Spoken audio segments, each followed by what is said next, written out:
En este caso, el doctor Jorge Peirano, queríamos preguntarle ya más específicamente en relación a los exámenes para promociones e ingresos a implementar por las escuelas judiciales. ¿Cuál cree usted que deberían ser las características, su contenido, las exigencias? Recordamos que el doctor Peirano ha ejercido la dirección de la escuela judicial durante 15 años, doctor. Más o menos. Más o menos.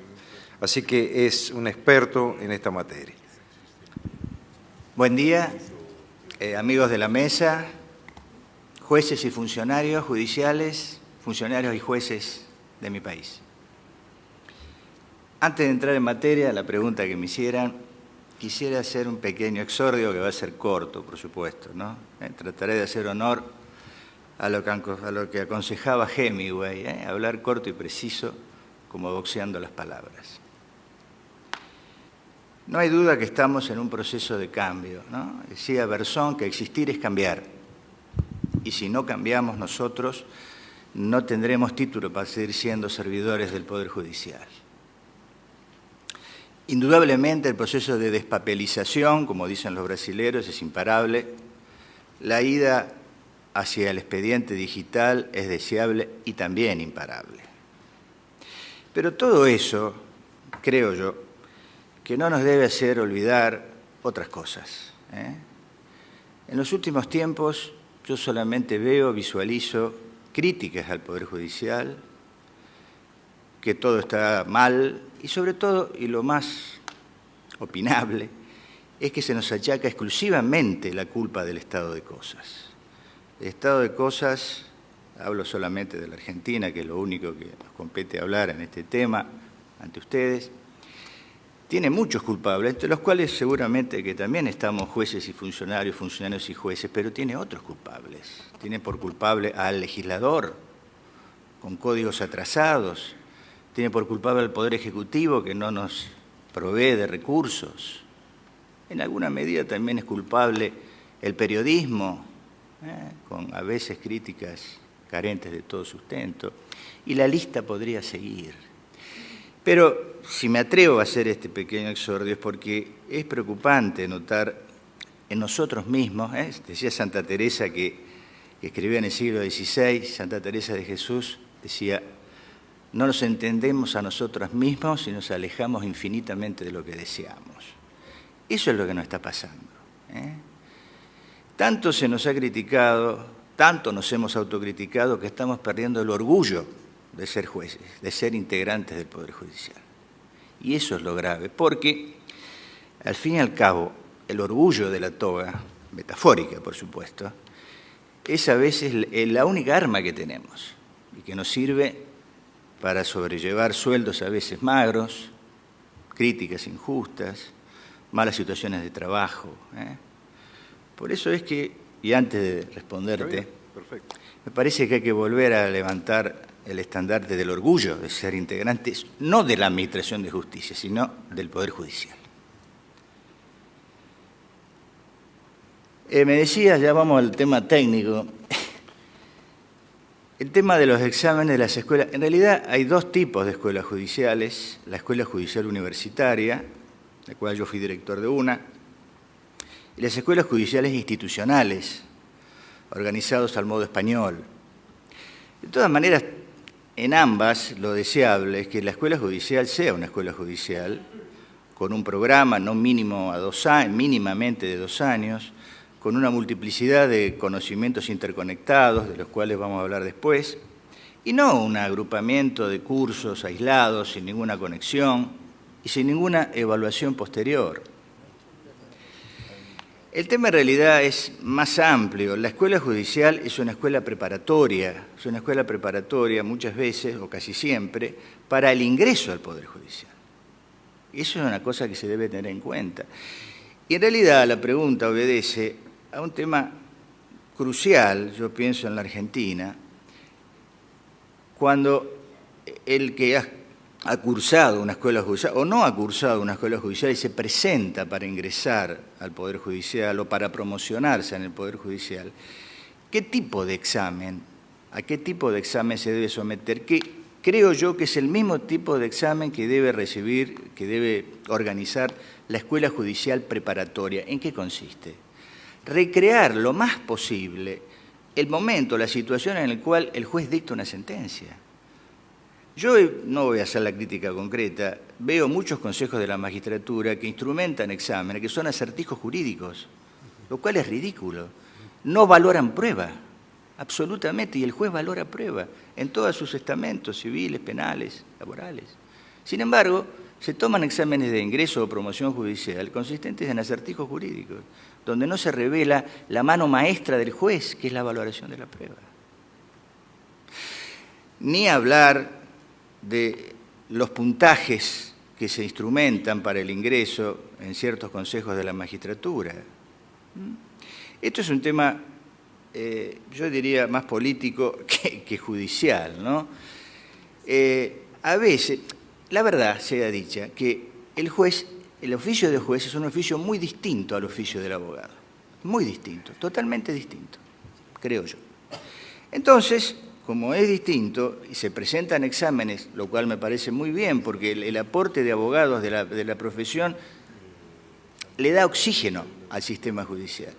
Pero como están realmente en desventaja frente al funcionario de carrera, es decir, la técnica de hacer una sentencia, un decreto, una providencia, muchos abogados no la tienen, por ejemplo, se arbitran sistemas de puntaje que favorecen al abogado injustamente, en detrimento de los que están haciendo, a veces con gran dificultad, su carrera judicial. Quizá la mejor solución sería ser realistas, admitir esa desventaja inicial del abogado y hacer al modo brasilero que un porcentaje de los ingresantes al Poder Judicial sean abogados en ejercicio. Me parece que eso sería mucho más sincero que dar puntajes que desfavorecen injustamente a quienes están haciendo la carrera judicial. Sí. Bien, ¿cuál sería el contenido curricular de los programas? El contenido curricular, vuelvo a decirle, me parece que una escuela judicial... Un poco ya se ha referido a esta planificación, estos 2 años. Yo pienso que tiene que ser un mínimo de 2 años. En realidad, el juez y el funcionario son homo faber, necesitan que se les dé conocimientos útiles. Dios mío, de clases magistrales, hablar sobre acción, jurisdicción y proceso, y cosas por el estilo que nada tienen que ver con lo operativo. Si yo hiciera un listado de curricular, más allá de los conocimientos procesales indispensables, y no lo digo yo que me dedico a derecho procesal, porque es difícil ser funcionario juez, si no se maneja el código, ese código ramplón, pero que usamos todos los días. En primer lugar, y coincido totalmente con mi colega chileno, debe haber un curso importante de razonamiento jurídico, lógica jurídica o argumentación forense, como ustedes quieran llamarlo. Me parece indudable también que tiene que haber un curso, seamos sinceros, la mayoría no escriben o no escribimos del todo bien, de redacción jurídica. Pero redacción jurídica abarca redacción, de sintaxis, gramática. Aunque parezca una antigüedad, mínimos rudimentos del latín, mínimos, ¿no? Yo siempre, cuando enseñaba en el grado, le decía a mis ayudantes, por favor, no usen el latín si no lo manejan, ¿no? Es decir, usar la palabra, qué sé yo, usar la J, que es latín decadente, en lugar de la I, es ius, no jus, pero bueno. O cosas por el estilo, hablar de fumus bonis iuris, con S, cuando es fumus boni iuris, y eso lo hacen los procesalistas. Hablar de la par conditio creditorum, horrible expresión que no existe en el latín culto, bueno, y muchas otras cosas. Todo desde una perspectiva operativa y práctica, algo que muchas veces se olvida, tener algunas horas dedicadas al tratamiento con los medios, cómo enfrenta el juez un reportaje, cómo se maneja con el periodismo, que muchas veces no lo saben por desconocimiento, ensayar, inclusive contratar, se hizo en el caso de la escuela que yo dirigía, a periodistas para que alertaran a los jueces sobre cómo y qué contestar o no contestar. por ejemplo. Sobre todo, y estoy hablando de lo que puede ser más novedoso, hacer una especie de curso, ese era el título que yo le había puesto, de tácticas y estrategias procesales, civiles y penales, ¿no? Cómo enfrentar al abogado chicanero, por ejemplo, concretamente, con técnicas concretas, no con... cómo enfrentar al litigante malicioso, aportando técnicas bien concretas, nada de vaguedades, de hablar del abuso procesal y de la idea moral, sino darle la herramienta concreta. Y en definitiva, y ahí hago la síntesis final, aportarle a jueces y funcionarios y jueces herramientas concretas, no ideas vagas. Bien, para usted requieren entrenamientos especiales, los que deben tener aquellos que aspiran a ingresar a la carrera judicial, a un tribunal. Bueno, yo creo que ya más o menos por lo que he dicho sí. Parecería que sí. Sí, yo sigo pensando que el oficio de juez, el oficio de funcionario también, es un oficio especial, muy distinto y puedo aportar pruebas. Conozco muchos casos de excelentes abogados que, ingresados a la tarea judicial, no han dado buenos frutos, y la inversa también. Excelentes magistrados, muchos jubilados, dedicados a la faena de reclamar justicia, tampoco han dado buenos frutos, porque son cosas distintas y visiones diferentes. Es muy raro, existen casos de abogados que tienen también mentalidad de abogado, que conocen cómo piensa el abogado, lo cual es excelente. Es más, yo en verdad soy un mal ejemplo porque yo estuve toda mi vida en el Poder Judicial, nunca ejercí la profesión. Cierto es de que, bueno, mi padre era abogado, mi hermano es abogado, mi hijo es abogado, conozco algo, pero yo pienso que es importante que el juez haya sido durante un lapso abogado, que tenga la visión de ambas cosas, pero eso no quita que el oficio es absolutamente distinto. Y los entrenamientos deben ser, y en esto coincido con lo que dijo acá el doctor Mora, debe ser permanente, continuo, pero insisto, sobre temas concretos, no sobre vaguedades, no sobre cualquier tema que pase por ahí y lo bajo, ¿no? Y tiene que ser un entrenamiento verdaderamente operativo. Les doy un ejemplo, y no por defender una escuela judicial que dirigí, que ya no dirijo y que no voy a decirles tampoco cuál es. Nuestro examen era una escuela universitaria que lo único que daba era un título, no otra cosa. Se recreaba el ambiente real de cómo el juez hace una sentencia. O sea, se rendía en una biblioteca con libre acceso a todos los libros que quieran. Con computadora, se le proveía a cada alumno una computadora y se le daba un expediente judicial del fuero que habían elegido, civil, laboral, penal, se sacaba la sentencia y se resolvía, se daba 4 o 5 horas, no me acuerdo, para que resolviera el tema. Y cuando terminaba el examen, se le daba la sentencia. Pero siempre se les advertía de algo. El derecho en general y la faena judicial no es una ciencia dura, no es una ciencia matemática. Y yo siempre eso lo digo y lo vivo diciendo en la facultad, desconfíen del profesor que diga que para un problema hay una solución. Habitualmente hay muchas soluciones. El abogado va a elegir la mejor para el cliente y el juez se presume la mejor para la justicia. Igualmente, un tema judicial, una controversia judicial, un debate judicial, puede tener más de una solución. Entonces les decía y les advertíamos, no se preocupen si lo que ustedes hicieron, la sentencia que ustedes hicieron, no es un calco de la real, pero porque es posible. Y eso es lo apasionante de nuestra carrera judicial y de nuestra faena de abogado. Es posible más de una solución. El mayor conocimiento teórico, que ahí sí que es importante, la teoría permite elegir caminos, nos da libertad. Doctor, volviendo al tema de la relación con el periodismo, que de cierta medida ya también lo ha tocado, ¿cuál cree usted que es la causa del reclamo que se nos hace a veces a los jueces de esta falta de contacto con el periodismo?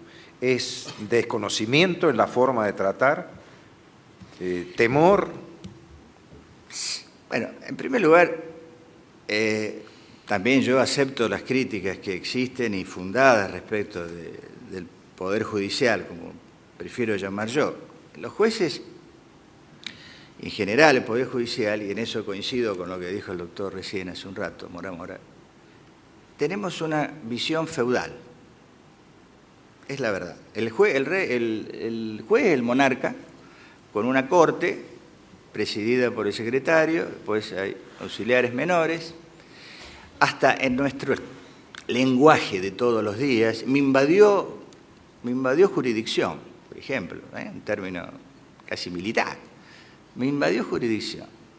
Bueno, tenemos una concepción feudal, es cierto, pero por otra parte, si bien está mal eso, el tanto reducirnos nosotros, no defendernos, admitir sin defensas las justas críticas que nos hacen, ha generado lo que me parece, yo lo he llamado, el opacamiento del Poder Judicial, que ya ni se lo concibe como poder.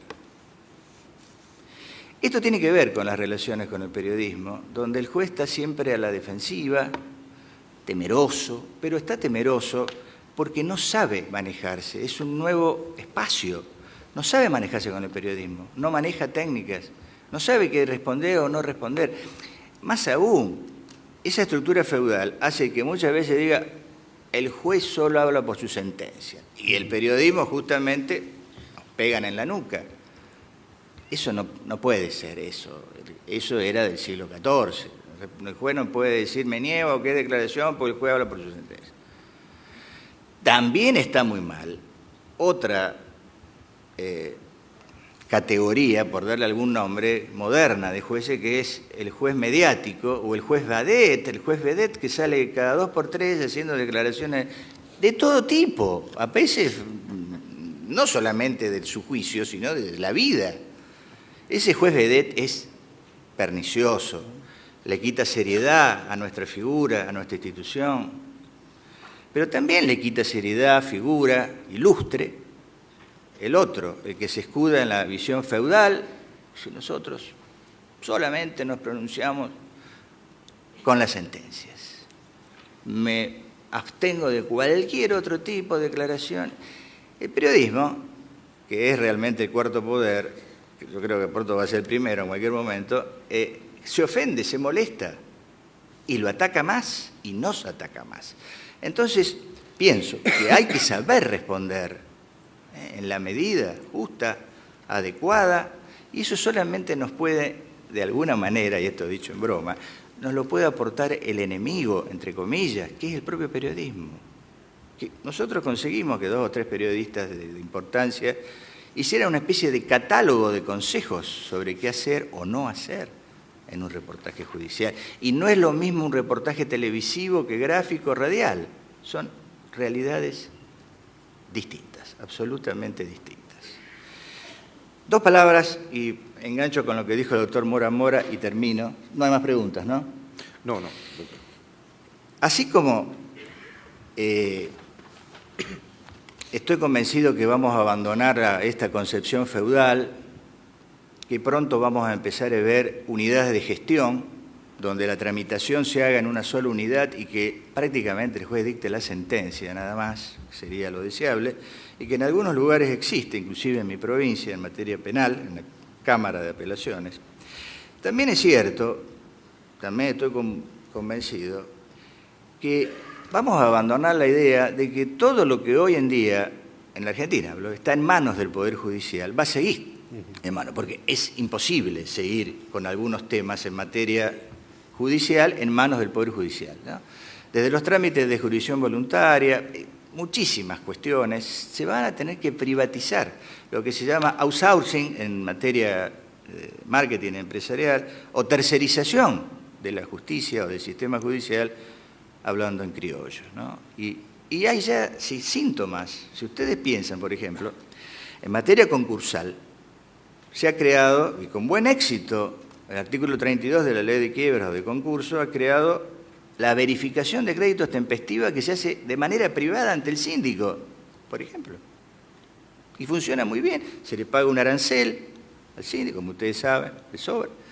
y descargó una enorme tarea, mira, casi diría administrativa, se lo sacó ese papelerío infernal de los ámbitos judiciales. La propia ley de navegación, el artículo 518, prevé la posibilidad de que los testigos en ciertas cuestiones declaren privadamente en estudios jurídicos, como pasa en Estados Unidos con el Discovery Period. Es decir, y termino ya por completo, los tiempos están cambiando, ¿no? Como decía, siempre me acuerdo, Bob Dylan, ¿no? Decía, los tiempos están cambiando, hermano, y hay que entender el huracán, ¿no? Cuando escribí eso como copete de un artículo publicado en Jurisprudencia Argentina hace muchos años, me llamó Morelo, me dice, Jorge, no conozco ese autor, Bob Dylan, pero bueno, en fin. Le expliqué y bueno, creo que me entendió. Bueno, para terminar y como divisa de fe y con el orgullo de ser jueces y funcionarios y jueces, podríamos adoptar quizás en consonancia con los nuevos tiempos que vienen y que vendrán más y con más viento también, adoptar la divisa de fe del diario Le Monde de París, que dice, liberarse de los prejuicios, desconfiar de los hábitos. Muchísimas gracias. Gracias, doctor.